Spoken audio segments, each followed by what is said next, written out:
Eu vou conversar agora com Cíntia Tongo.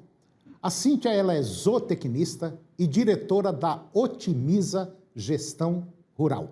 Nessa época agora, é a época onde você pode, vamos dizer assim, fazer o seu boi acelerar no ganho de peso com o preço da arroba, com o valor da arroba, bem mais barato.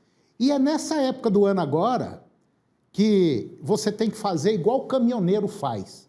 O caminhoneiro, quando está com a carreta pesada, ele sobe devagarzinho, devagarzinho, é a época da seca. Quando ele pega uma baixada, ele fala, é agora que eu embalo para poder subir mais rápido lá em cima. E o boi é do mesmo jeito. É agora, na época das águas, que você tem que produzir a arroba mais barata do ciclo do boi. É isso aí, Cíntia? É isso mesmo, Toninho. Essa época para a safra, ela é a mais importante, né? Que é onde a gente produz a arroba mais barata é no pasto, né? Então a gente tem o período do verão todo aí para construir a margem da fazenda, né? Só para vocês terem uma noção, as fazendas que melhor entregou resultado na safra passada, de todas as arrobas que elas construíram, 85% foi feito a pasto, né? Então, assim, e das fazendas que estavam no prejuízo, 75% foi construído a pasto. Então, assim, uma distância tão pequena, 10%. Mas existe uma correlação muito grande com o sucesso da atividade, né, Toninho? E para falar ser mais específico, assim, em número, por exemplo, o benchmarking manda que a cada arroba que a gente produz, a gente tem que gastar 0,6 arrobas, né? Então, assim, é claro que tem períodos para a gente estar nessa média de 0,6 de gasto em arroba com o que a gente está produzindo, a relação 0,6 para 1, a gente tem que produzir arrobas mais baratas e arrobas porque lá na frente vamos produzir arrobas mais caras, né? Então, assim, fazendas que têm estratégias boas, principalmente estratégias forrageiras, e tem um manejo de pastagem adequado, taxa de lotação, logística boa de fazenda, então se constrói uma margem muito boa agora no período das águas, né? Até fevereiro se constrói muito bem, de fevereiro a abril.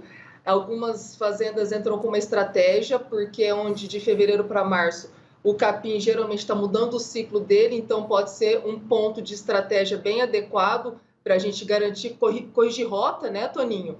E aí algumas propriedades, assim, já entram com uma TIP, né, com um proteico energético, alguma coisa mais diferenciada em suplementação. Porém, lembrando que o período onde a gente vai construir margem é no período do verão, que é, se a gente for comparar com a partida de futebol, é nessa fase que a gente chuta pro gol sem goleiro. Então, a gente não pode errar nesse período de jeito nenhum, senão a gente compromete toda a nossa safra.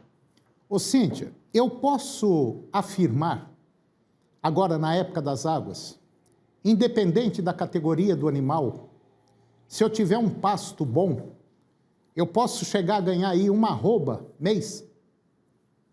Pode ganhar, Toninho. Aí existe a Esse diferença seria o entre você objetivo? ganhar uma arroba.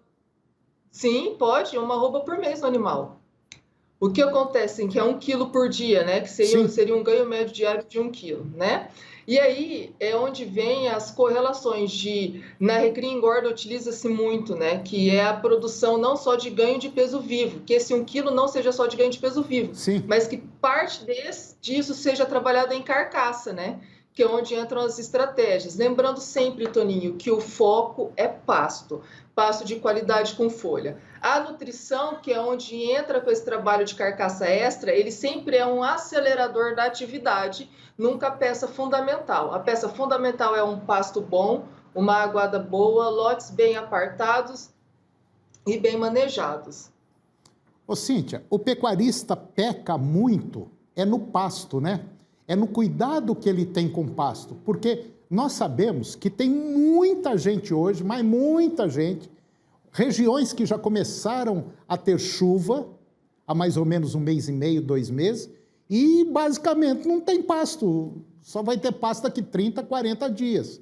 Então, a maioria não se preocupa em tratar o pasto como se fosse uma lavoura, porque é exatamente nessa época agora, se ele tivesse feito uma correção, uma adubação, tivesse deixado esse pasto em descanso, provavelmente ele poderia colocar uma cabeça e meia, até 2 unidades animal por hectare e fazer esse animal ganhar velocidade. Por quê? Porque o pasto estava com muita folha e a maioria, infelizmente, se esqueceu do pasto. Lembrou do boi e do bezerro, mas não lembrou da comida.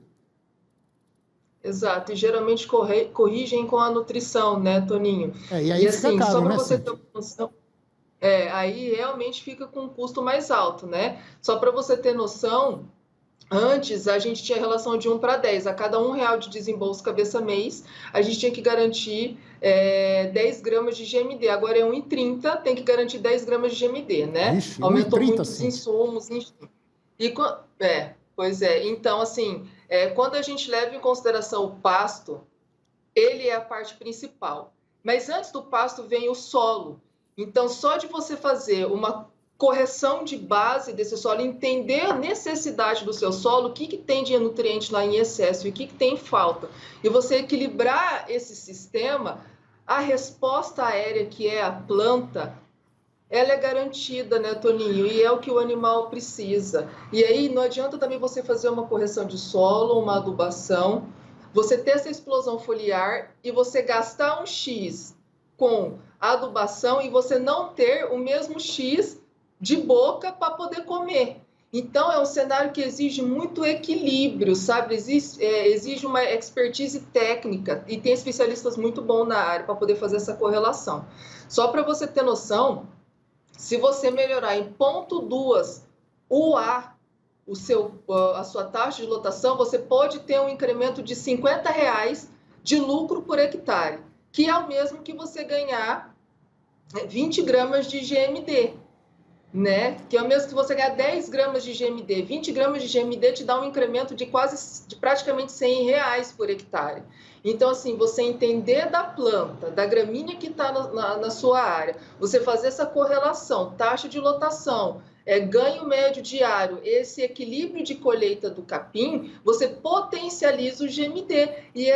E o GMD, que é o ganho médio diário que a gente fala tanto, ele responde por mais de 50% do resultado da propriedade. Então, gente, o foco está no pasto, o foco está sim no ganho médio diário. E tudo que a gente mudar no sistema de produção para poder favorecer o GMD, linha de coxo, altura de pastejo, altura de saída do pasto, que é o residual, né? E tudo isso tem que estar em equilíbrio e cada gramínea responde de uma maneira diferente. Né? O braquiarão tem uma altura de entrada, uma de saída. O Tanzânia tem uma altura de entrada, uma de saída, como a soja. A soja, todo qualquer tipo de cultura, existe o ponto ideal de colheita e o capim não é diferente.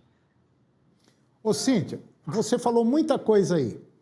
E muita coisa, dentro dessa muita coisa, eu acho que ficou faltando uma.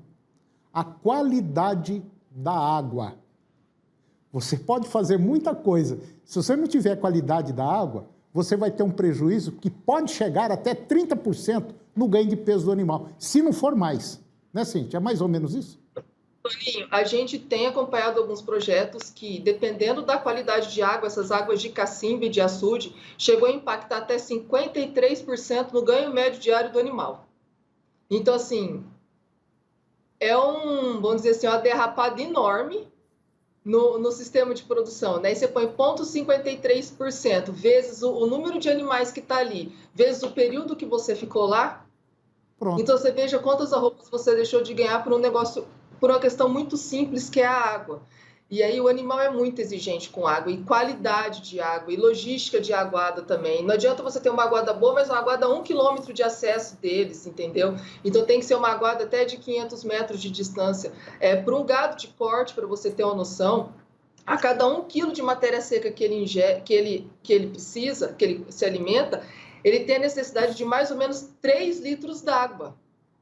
Entendeu? Então, assim, cada etapa que ele tiver de suplementação, de período, época do ano, é uma necessidade diferente na quantia de água que ele vai precisar ingerir para poder te dar resultado. Infelizmente, muitos pecuaristas, às vezes, não têm essa noção. Quando você fala 1 quilo de matéria seca que o animal ingere, ele precisa de 3 litros d'água.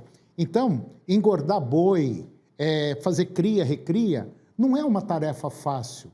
É uma coisa que exige conhecimento, exige planejamento, exige estratégia. Enfim, é um conjunto de fatores como se fosse uma indústria. E você, pecuarista, é uma indústria que vende carne, que produz carne. Agora, você pode ter prejuízo ou pode ter lucro. Vai depender daquilo que você faz na sua propriedade rural. Agora, não se esqueça que, se você está afim de ganhar dinheiro e está vendo que tem alguma coisa errada na sua fazenda, passa a régua, para tudo, faz um checklist do que você está fazendo, contrata uma pessoa que realmente entenda, aí você vai ter o resultado que você tanto está almejando. Pode ter certeza, a pecuária é altamente lucrativa, tão lucrativa quanto soja quando bem conduzida. Cíntia Tongo, mais uma vez, obrigado pela sua presença no nosso programa. Você sabe que as portas aqui estão sempre abertas para você, para a Micheline, enfim, para todo mundo aí da sua equipe, correto? Muito obrigado mais uma vez e eu quero vê-la mais vezes aqui. Eu sei que você está muito corrida, a Cíntia dá assessoramento em uma série de fazendas aí e ela basicamente não tem tempo. Então, para nós e para você que está nos acompanhando, é um privilégio tê-la em nosso programa. Obrigado, Cíntia.